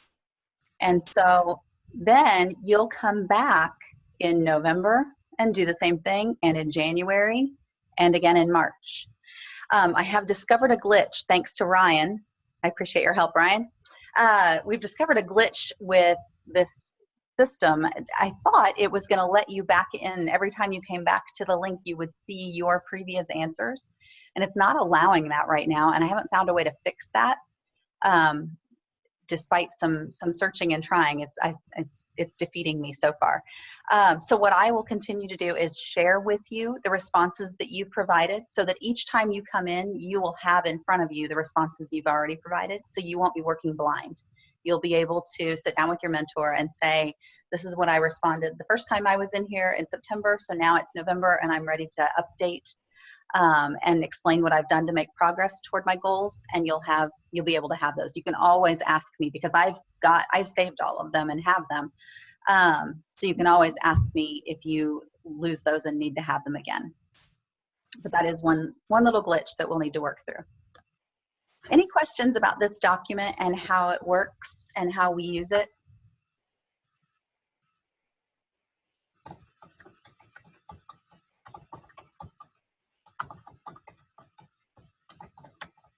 For those of you who've done it so far, did you find it to be a pretty easy form to use? I thought so. It was pretty straightforward. Good. Anybody have concerns or problems that we need to troubleshoot? No, it was pretty straightforward for me. I just copy pasted from a Word doc into the text box. So it works. Great. And that makes it great, because then you have those too for yourself. So She didn't even need me to send them to her.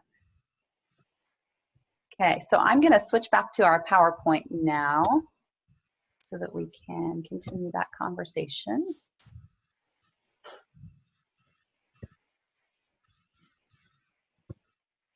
All right, so there's some instruction on here, things to think about as you're working through your growth plan.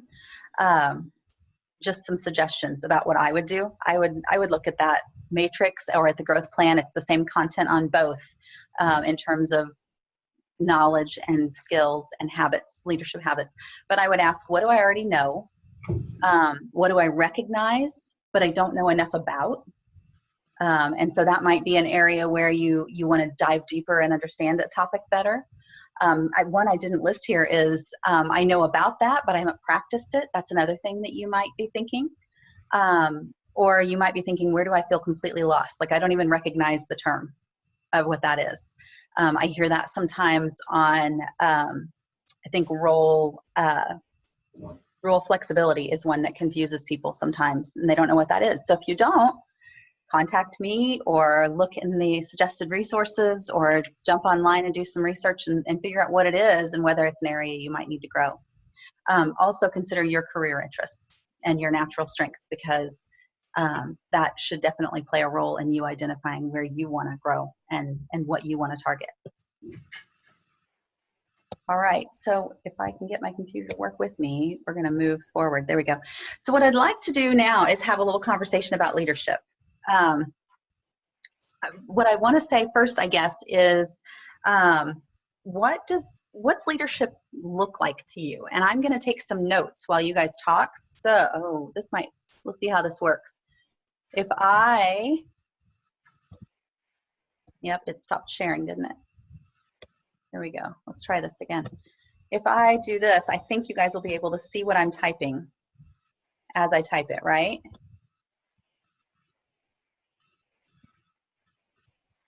Can anybody see my screen right now still? Okay, good. Good. Yes. Yeah. Thanks. All right, so I'm going to type while you guys are talking, and I want you to tell me what you currently think leadership is.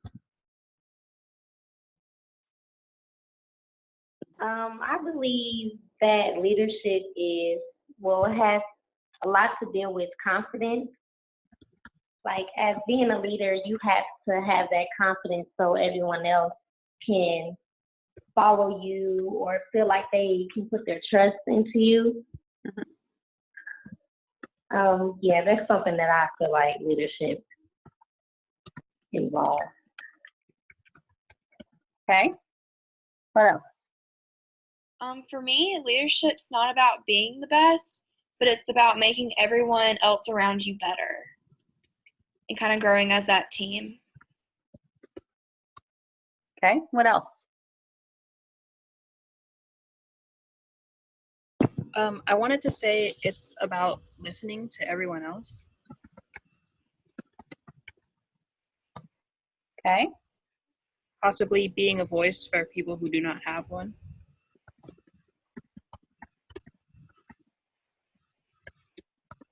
Okay, what else? Branching off that second one about making others better, I think leadership, you also have to have proficiency in the topic.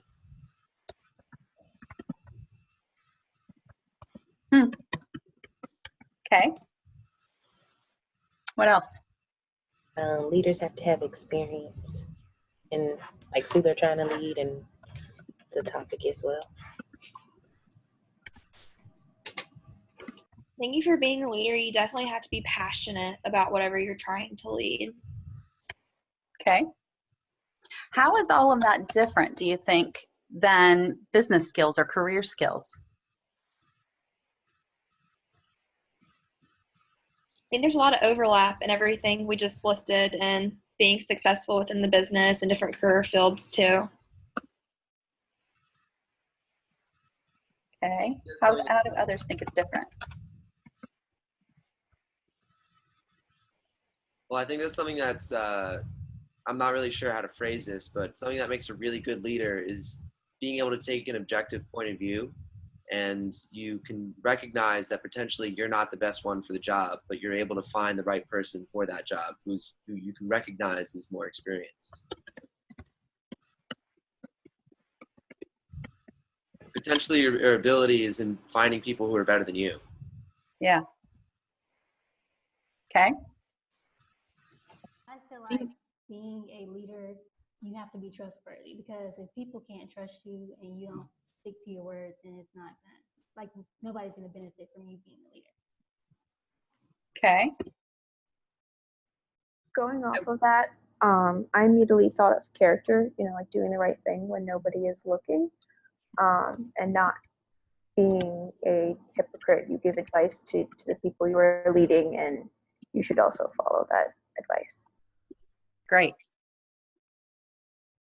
Okay, that is all really good stuff.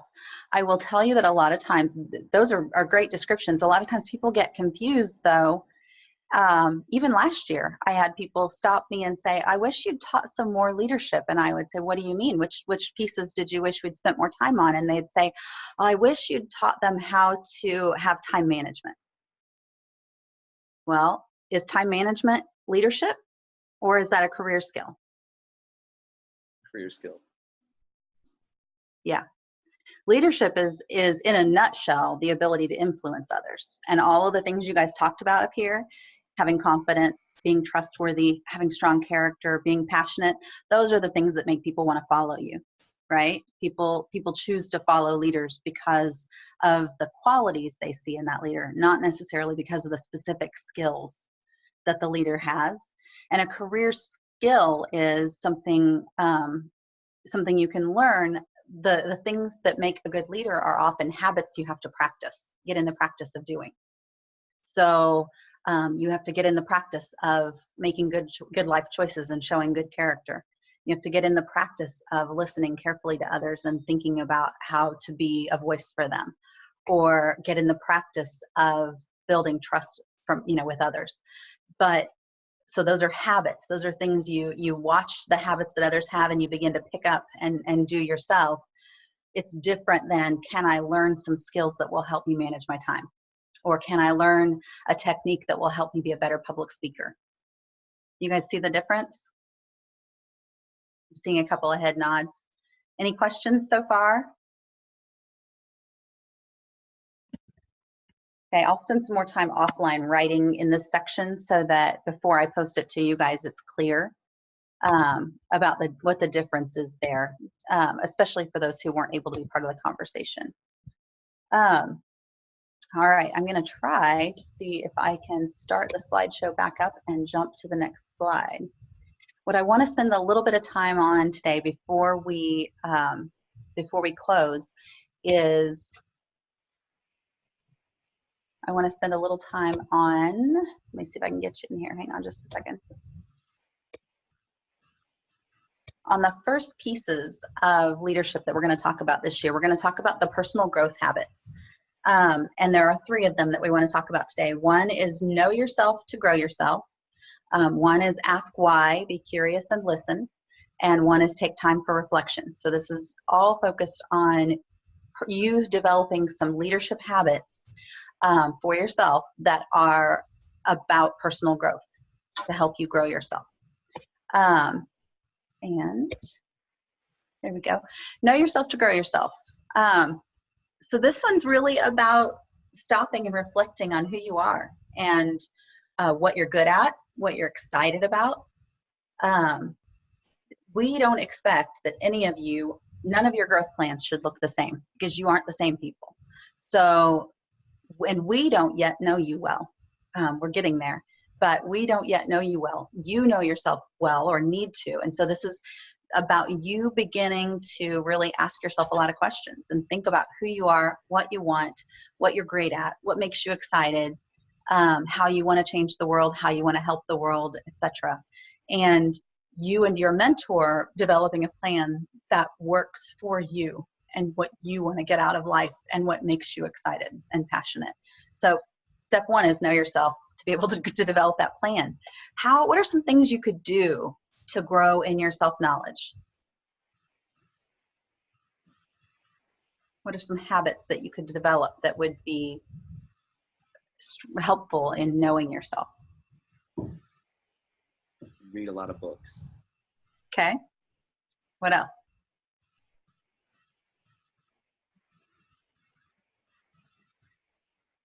be willing to try different opportunities just to see if you like them, if you don't, to kind of get that experience. Okay. What else? You can make a list of your like strengths and weaknesses, maybe. Sure, a list or a journal. I was kind of thinking of journaling about, you know, what makes you excited, what are you passionate about, things like that. Anything else? Talk to people you trust. Yeah, that's what I was going to say next, Max. Thanks. Yeah, ask people who know you really well. When did they see you the most excited? What do they think you're great at? Where do they think you need to grow? So the more you can begin to understand and know yourself, and then that will help you create a growth plan, which means you're also going to have to be really vulnerable with your faculty mentor as you share with them what you're learning about yourself.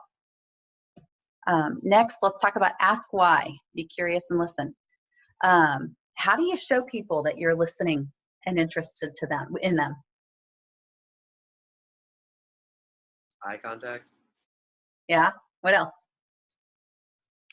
Ask questions to further or to gain more information about what they're talking about. Mm-hmm. What else? Paraphrase what they told you. You know, Okay. say like, I'm hearing that you are saying this. Is this correct? Yep, that works too. Good body language along with eye contact, right? Anything else?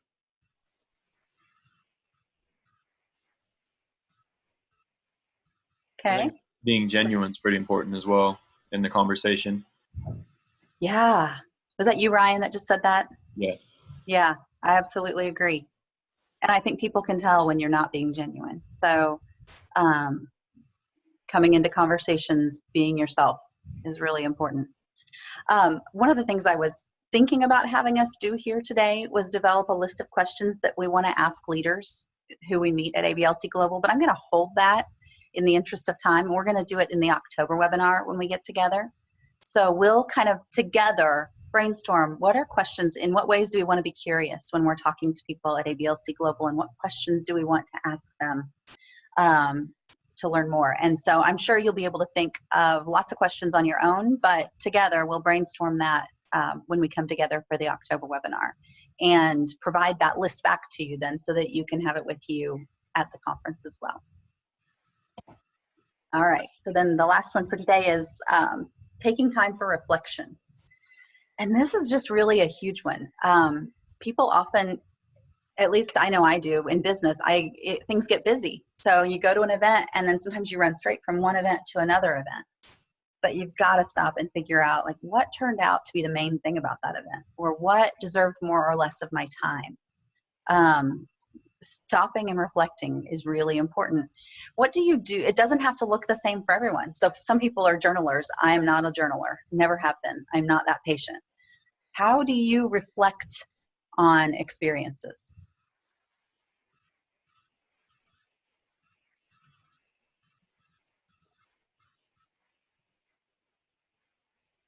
Maybe by describing the experience to someone else, like a friend.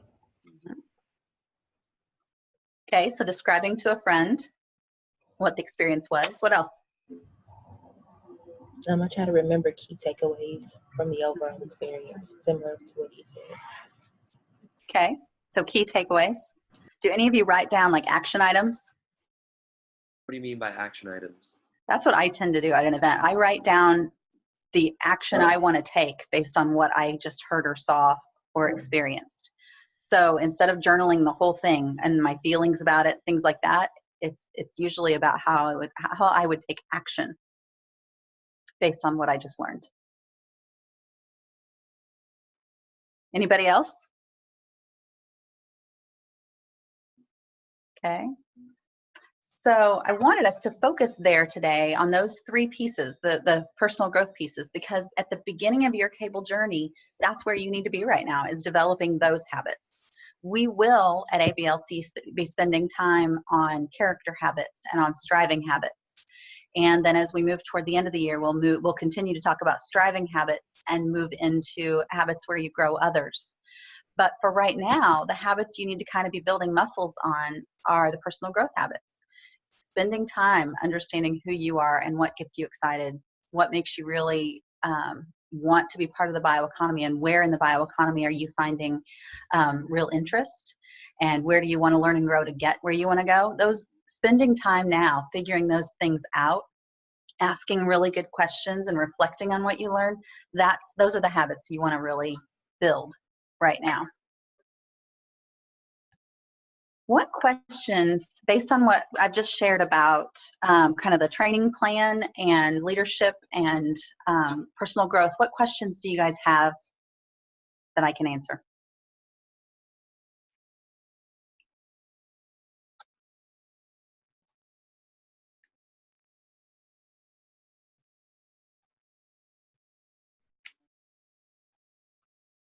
Anything? We've given you so much information to this point that nobody has a single question. That's great. That must mean, Denny, that we've been really thorough. Or they're thoroughly overwhelmed. That could be it too. All right, if any of you, oh, sorry, go ahead. Did somebody start to speak and I interrupted? Maybe not. I thought I heard something. So Melinda, I'm just going to share a little thing about this reflection thing. So I'm a paper guy still, that I come from that era and generation. I keep a notebook. So I have one for the cable program, that's specifically the cable program. So just an idea, I write notes on one side, and on the other side, I put other things. So I label them. I have things that are ideas, because I realize I generate a lot of them. And then I have ones that I need to do and follow up on. I put a little D beside. I have to do those, right? And then there's things like I need to share information with somebody. I put a little S beside it. But one side is notes of what's going on at a conference or at the program, and the other side is my reactions to those. And I just do that as I go along. I find that's how I interact with information effectively, and I do it better when I'm writing. Maybe it's different for people of a different generation, but I just thought I'd share that, because over time, this has become an essential tool for me. Yeah, that's a really good tool, Tim. It doesn't surprise me about you in the slightest. If any of you do have questions, there is no question that would be silly or wrong to ask. If it's, Melinda, I don't understand what the outreach events are going to be, or I don't know where to find our assignments, or whatever it is, please reach out to me. If you've not been to the cable website recently, please go check it out, because there are links to just about everything in there. You'll find descriptions of the assignments. You'll find the suggested resources, those additional resources I mentioned that we're not going to cover necessarily one-on-one, but that I tried to build a really comprehensive list this year, so that if there's a topic you want to learn about and we're not touching on it, you'll be able to find information. There's also the bios for each of you, for members of our team, for the faculty mentors. There's just a lot of really great information. So if you've not been to the cable page lately, I strongly suggest that you check it out. I did want to take just a couple of minutes to review some of the next steps. When you get this PowerPoint, just so you know, most of these bars are links. They go straight through to whatever the item is. So for instance, after event report, after each one of these webinars, we're going to ask you to complete a really quick report. It only has a couple of questions in it. But it asks you basically to think about this webinar and think about what was the biggest thing that you got out of it, and tell us if you would have changed anything about it, basically. So it's a really quick and easy, but it allows us to see that you are processing and reflecting on the event. And it helps us because we can improve that way as well. That is due next Friday. And for those, if you ever have to miss a webinar like this, a couple of days after the webinar is over, we will send the recording out of the webinar with the PowerPoint, and all you have to do is watch it and then complete the report. You're still marked as having completed it, okay? So it's not a huge deal if you miss it. I did send out a link to Google Classroom last week or the week before, I think, or invited you all to join Google Classroom, and that's where you'll see all of the assignments related to leadership and business skills development for this year. Online activities 1 and 2 are both due September 28th. They're not long. They'll maybe take you between 20 and 40 minutes, but I'm guessing it'll be on the lower end of that. And let me stop there before I go any further. Has anyone had difficulty getting into Google Classroom to see those? Is the after event report, is that on Google Classroom as well, or is that somewhere different? Good question. It's not because it's just an online form that you complete. But if you click on this bar when you get this PowerPoint from me, it'll take you straight to it. Gotcha. And then it's also available on the cable website. If you go to, there's a page that I think says important documents, and it's listed there as well. So good question. Anyone who's had trouble getting into Google Classroom and to see these assignments? Okay, reach out please to us if you're having any difficulty. We want to make things flow as well as possible. If you haven't already met with your faculty mentor to complete your individualized growth plan, please do so by the end of this month. And then please set a meeting with Max and I. You had an email, a couple of them, about getting those meetings set. I'd say about 2/3 to 3/4 of you have your meetings scheduled. So just a few of you still need to get yours scheduled. And I did extend the time period by another week so that we could include the last week of September in our appointments. So if you're having any trouble with that, let us know. You'll see that online activity 3 is due October 26th. And then I wanted to talk for a second about the book. Denny, I believe that the books are not yet in their hands, right? They arrived in they've all been shipped directly to your faculty mentor. So your faculty mentor should get 2 books, one for you and one for the mentor. And they arrived in our offices today. I mean, the ones for OBIC, for our team, arrived in our offices today. So they may be showing up very soon, but they're I received mine today too. Okay. Awesome. That's great to As hear. did That I. makes me happy. So Okay, probably your faculty mentor has your Strength Finders book. Yeah, you might check in with them. It is not a long read. It took me about 90 minutes to 2 hours to read. And at the end of it, there's a free assessment that we want you to take. So at the end of it, you'll see a code. It'll tell you where to go online and to take that code. You do need to be, it's going to take you about an hour to take it, and you need to be alone. You need to be focused because otherwise, if you get distracted, it will skip questions and you won't get the right results. It'll give you results that aren't really a good fit for who you are. So find time that you're alone, that you've got about an hour and can take that assessment. And it's all about what your strengths are and how those can help you lead. And we'll take some time at the very beginning of November 7th, our second day in San Francisco. We're going to have all of the students and the faculty together participating in a session on strengths-based leadership. And I think that's going to be a lot of fun. You can read more about that assignment on Google Classroom as well. And then the last couple things I would say is just check out the suggested resources page on the cable website and the important documents page on the cable website. And you can get to both of those by clicking on these bars. It'll take you to their live links. Any questions about your next steps? Yeah, is there any way that you can just resend the meetup webinar that should be happening, I think they said on the 15th? Mm-hmm. And then also in that same email, or however you want, the Biofuels Digest sign-on info.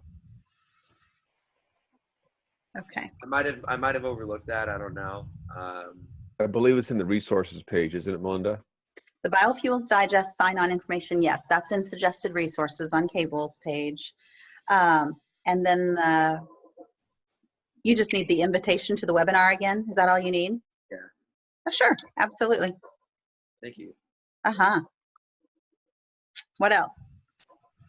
Will you be sending the PowerPoint in an email, or will it be uploaded to Google Classroom? Which one did you say? That's a good question. My habit has been to send it as an email. If you guys would prefer that I put it on Google Classroom, I can do that, but it's not really an assignment as much as it is something for you to have after the event. Do you guys feel comfortable with it coming as an email? Melinda, the problem that you have is it's about 18 megs. And when you sent it to me and it didn't come through, I imagine it's because the file size was too large.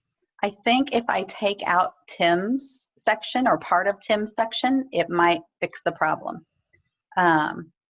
So I may have to just send his separately to them. But it was 18 megs. It was 18 megs before you added Tim's stuff. Oh, goodness. Okay. I'll see what I can do. Maybe I can take out pictures and that might fix it too. Okay, so I'll reduce the size and then send it. I will wait to send it though until I have the recording too. So those two things will come out together, and it usually takes a couple days before I get the recording back. So you'll probably see an email from me Monday or Tuesday with this document or this PowerPoint that has all the links in it. I may send it in 2 PowerPoints if I can't get the size down, and you'll also see the recording in that same email. What other questions do you have? Melinda, would you just stop sharing for a while the screen? Sure. So we can see more faces here?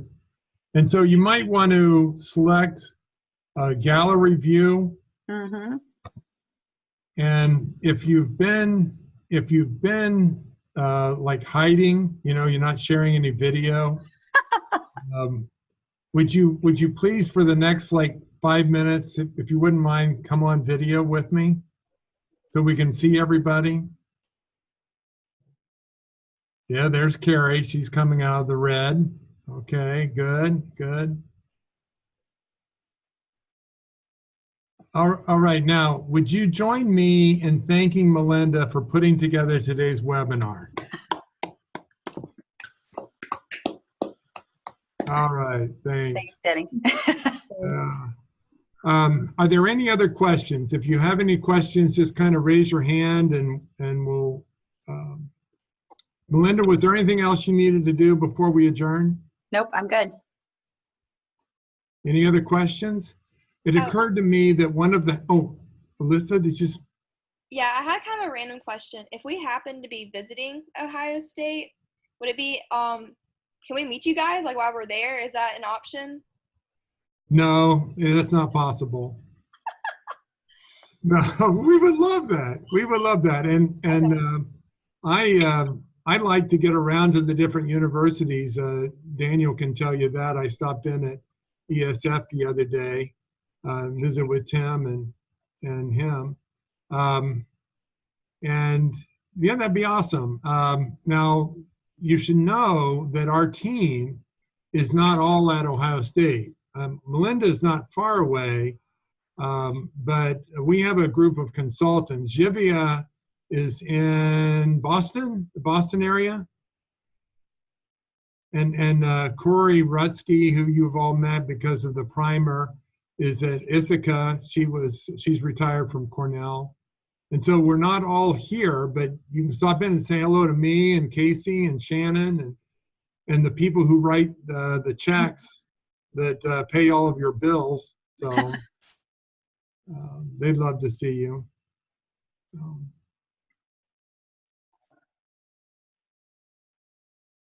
All right. Well, I think that's it.